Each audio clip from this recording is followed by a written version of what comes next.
नमस्कार दोस्तों, सभी साथियों का स्वागत है एक बार फिर से आपके अपने ही यूट्यूब चैनल ऑनलाइन स्टडी पर। और अभी देखिए, मैं आप लोगों को यूपी टीईटी की बात बता ही रहा था। वहीं एक बहुत बड़ी जानकारी डीएलएड चतुर्थ सेमेस्टर परीक्षा परिणाम को लेकर के सामने आई है। और देखिए, ये 2019 बैच यानी कि हम लोगों के लिए बहुत बड़ा झटका मैं इसको कहूँगा। कि देखिए, क्या मुझे समझ ही नहीं आ रहा है मैं कैसे आपको अपनी बात बताऊं कि मतलब 2019 बैच का एक तरीके से मैं कह सकता हूं कि मजाक सा ही जो है वो बन के रह गया है। 2018 के बाद जो 2019 बैच आया है, बिल्कुल आप मान के चलिए कि मजाक ही हम लोगों का बन के रह गया है। यहाँ पर देखिए, क्या बहुत बड़ी जानकारी आप लोगों के लिए आ रही है कि डीएलएड चतुर्थ सेमेस्टर का पुनः मूल्यांकन जो है वो शुरू हो रहा है।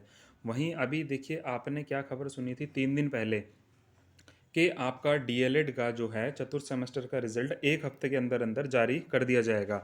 और वहीं देखिए, एक आज की क्या अपडेट आती है न्यूज़पेपर के अंदर, मैं अभी आपको सारे प्रूफ दिखाने वाला हूँ। इसके लिए आपको वीडियो में एंड तक बने रहना है। साथ ही इस वीडियो को इतना अधिक शेयर करो कि सभी साथियों तक ये वीडियो पहुँचे। और अगर भविष्य में ज़रूरत पड़ी, अगर हमें पीएनपी जाना पड़ा तो हम लोग ज़रूर जाएंगे। क्योंकि देखिए, ये आप समझ सकते हैं, ये न्यूज़ हम लोगों की एक स्थिति जो है वो ख़राब कर सकता है। किस प्रकार से सारी चीज़ें आपको वीडियो में बताऊंगा, एंड तक ज़रूर बने रहें। और दिखाऊंगा कि डीएलएड चतुर्थ सेमेस्टर का जो पुनः मूल्यांकन है ये किन कारणों की वजह से किया जा रहा है। तो चलिए स्टार्ट करते हैं हम अपनी वीडियो। आप सभी साथियों से यही रिक्वेस्ट रहेगी कि वीडियो को अधिक से अधिक आप लोग शेयर करना, और ज़्यादा से ज़्यादा संख्या में लाइक और शेयर ज़रूर करना वीडियो को, ताकि सभी साथियों तक ये खबर पहुँचे और थोड़ा सा वे सतर्क रहें इस चीज़ को लेकर के। तो देखिए, सबसे पहले तो आप खुद देख लीजिए कि कितने न्यूज़पेपर के अंदर ये चीज़ें आई हैं। ठीक है, देखिए, ये एक न्यूज़पेपर है आपका अपना प्रदेश जागरण, इसके अंदर भी ये न्यूज़ आई है डीएलएड चतुर्थ सेमेस्टर का मूल्यांकन। और एक ये देखिए क्या लिखा है इसमें, आपको मैं पढ़ के बता देता हूँ कि प्रयागराज नव नियुक्त सचिव परीक्षा नियामक प्राधिकारी उत्तर प्रदेश प्रयागराज अनिल भूषण चतुर्वेदी जी ने डीएलएड चतुर्थ सेमेस्टर की परीक्षा के बाद हुए मूल्यांकन में 70 से 90% तक अंक पाने वाले अभ्यर्थियों को उत्तर पुस्तिकाओं को जिले से मंगाकर फिर से पुनः मूल्यांकन शुरू करा दिया है। यानी कि मतलब कि हम लोगों के 70% अगर आ गए हैं तो इसका मतलब हमने कुछ ना कुछ उसमें गड़बड़ी की है। इसका मतलब सीधा सीधा यही होता है कि 70 से 90% जिसका आ गया तो इसका मतलब उसने गड़बड़ की है। ठीक है, तो इसके अगर जब इन्हें इतना ही डाउट है तो इन्हें फिर परीक्षा का इस प्रकार से आयोजन कराना नहीं चाहिए था। आप अचानक से तो परीक्षा रख देते हैं। ठीक है, थर्ड सेमेस्टर की तैयारी हमारी चल ही रही थी। आप देखिए, आप वहाँ भी सोच रहे होंगे कि थर्ड सेमेस्टर की परीक्षा थी और हम ही ने मांग की प्रमोट की। चलिए, हमने प्रमोट की मांग की, आपको ये तो पता ही है ना कि फोर्थ सेमेस्टर की परीक्षा में हमें कितना समय मिला। हमें मुश्किल से 1 महीना भी नहीं मिला होगा तैयारी करने के लिए। उस 1 महीने की तैयारी में हमें 8 सब्जेक्ट पढ़ने हैं और उनकी परीक्षा देनी है। साथ ही साथ कॉलेज के प्रैक्टिकल वगैरह जो भी हैं सारी चीज़ें करनी होती हैं। अगर उसके बाद अगर हमारे 70% प्लस अगर नंबर आ जाते हैं तो वो जांच का विषय बन जाता है इन लोगों के लिए।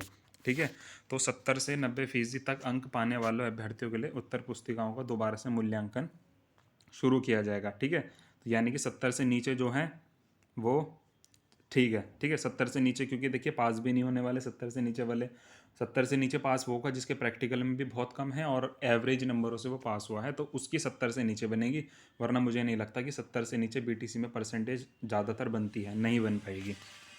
ठीक है, इतना ही नहीं, मूल्यांकन के दौरान कई जिलों में इतनी अधिक गंभीर शिकायतें आई हैं कि दिए गए अंकों को काटकर फिर से बदला गया है। देखिए, नई चीज़ है ये, जो कि ओवर राइटिंग में पकड़ा जा रहा है।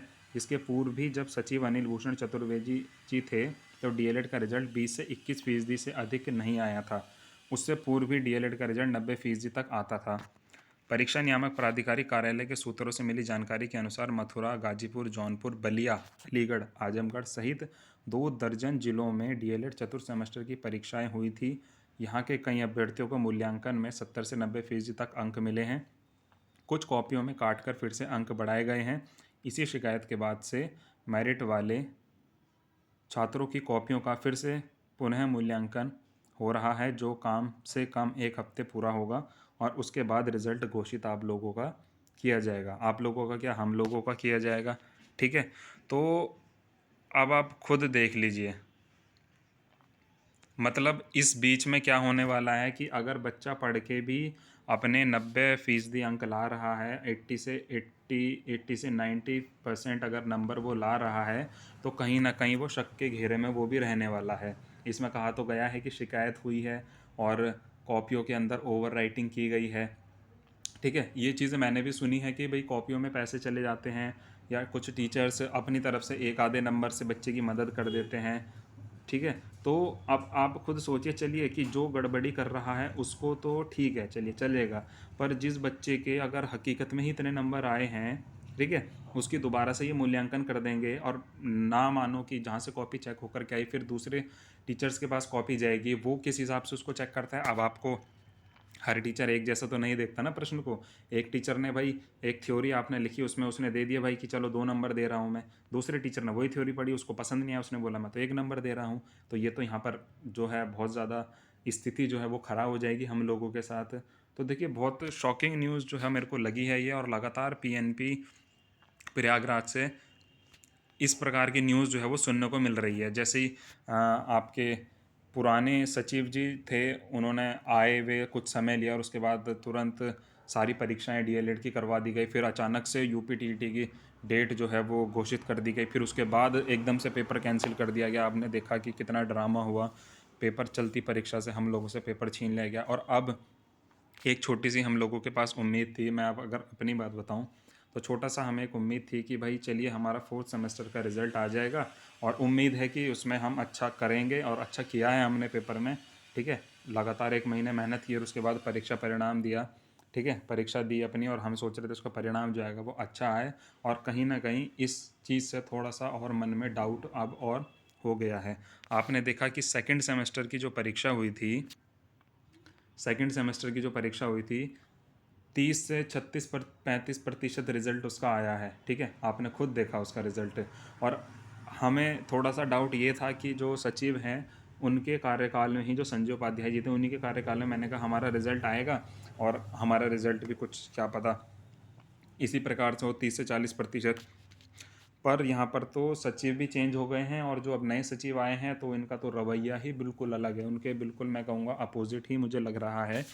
कि खुद आप देख सकते हैं कि सचिव पीएनपी के आने से यह रिज़ल्ट हो गया था 20 से 21%। ठीक है, तो अब कहीं ना कहीं थोड़ा सा मुझे डाउट इसमें लग रहा है कि रिज़ल्ट की स्थिति जो है वो और बुरी हम लोगों के लिए हो सकती है। क्योंकि पुनः कॉपी मूल्यांकन का अर्थ आप समझ सकते हैं कि अगर एक कॉपी में अगर 10 नंबर, सॉरी 10 मैं बोल रहा हूँ, गलत जो है मैं बोल रहा हूँ, आप मान के चलिए कि 20 नंबर अगर बन रहे हैं, तो मुझे नहीं लगता कि पुनः मूल्यांकन में वो 25 हो जाएं, 24 हो जाएं, वो कम ही होंगे। ठीक है, मैथ्स को आप कह सकते हो कि भाई मैथ्स में आपके नंबर जितने थे, अगर कॉपी सही चेक करोगे तो उतने के उतने आ जाएंगे।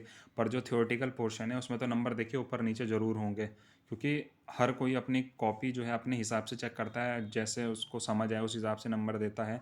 अब जब दूसरा टीचर उस चीज़ को चेक करेगा तो वो उसकी बात को तो सही नहीं ठहराएगा, वो अपने हिसाब से चेक करेगा। ठीक है, तो ये थोड़ा सा समस्या का विषय जो है वो अब आ चुका है, और अब भी 1 हफ्ते का समय इन्होंने मांगा है। तो मुझे नहीं लगता कि दिसंबर में रिज़ल्ट अब आने वाला है।